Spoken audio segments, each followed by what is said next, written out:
Bismillahirrahmanirrahim. Assalamualaikum warahmatullahi wabarakatuh. Selamat pagi semuanya. Alhamdulillah kita dapat belajar bersama kembali. Dan pada pertemuan kali ini, saya Fitria Lestari Dewi akan membahas mengenai lembaga jasa keuangan, yaitu pasar modal. Nah, pasar modal itu adalah pasar untuk berbagai instrumen keuangan jangka panjang yang bisa diperjualbelikan baik dalam bentuk hutang maupun modal sendiri, baik yang diterbitkan oleh pemerintah, public authorities, maupun perusahaan swasta. Fungsi dari pasar modal yaitu sebagai sarana bagi pendanaan usaha dan sarana bagi perusahaan untuk mendapatkan dana dari masyarakat sebagai pemodal atau investor.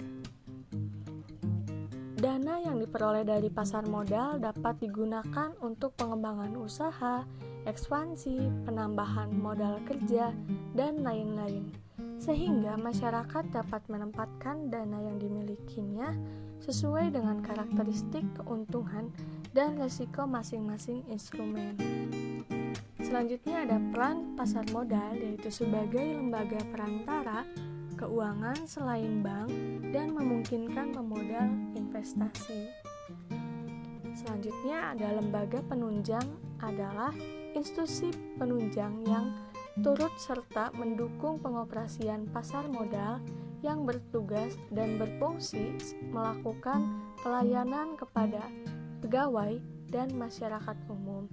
Lembaga penunjang ini terdiri dari bank kustodian, Biro Administrasi Efek, Wali Amanat, dan Pemeringkat Efek.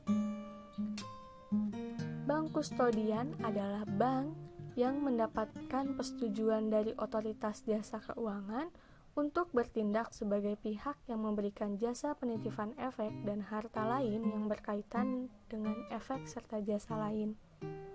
Yang kedua ada Biro Administrasi Efek, adalah perseroan yang dapat menyelenggarakan kegiatan usaha berdasarkan kontrak dengan emiten untuk pencatatan pemilikan efek dan pembagian hak yang berkaitan dengan efek sebagai Biro Administrasi Efek dan telah mendapatkan izin dari otoritas jasa keuangan.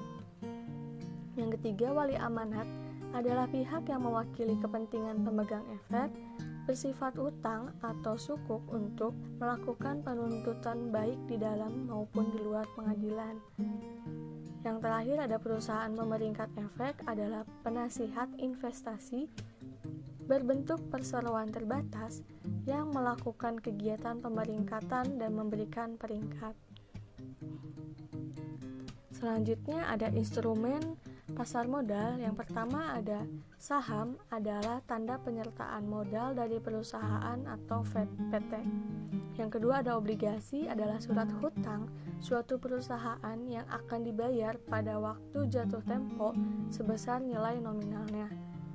Yang ketiga ada surat berharga, yaitu dibagi lagi ke dalam ada 4, ada option, waran, rek, dan reksadana.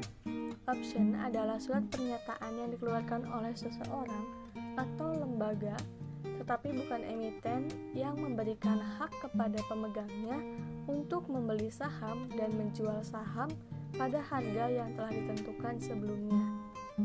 Waran adalah surat berharga yang dikeluarkan oleh perusahaan yang memberikan hak kepada pemegang untuk membeli saham perusahaan dengan persyaratan yang ditentukan sebelumnya. Yang ketiga ada right, adalah surat yang diterbitkan perusahaan yang memberikan hak pemegang untuk membeli tambahan saham pada penerbitan saham baru. Dan yang terakhir ada reksadana, adalah tempat untuk menghimpun dana dari masyarakat sebagai pemodal untuk selanjutnya diinvestasikan dalam portofolio efek oleh manajer investasi. Alhamdulillah kita sudah membahas mengenai pasar modal. Semoga dapat dipahami, kurang lebihnya mohon maaf. Wassalamualaikum warahmatullahi wabarakatuh.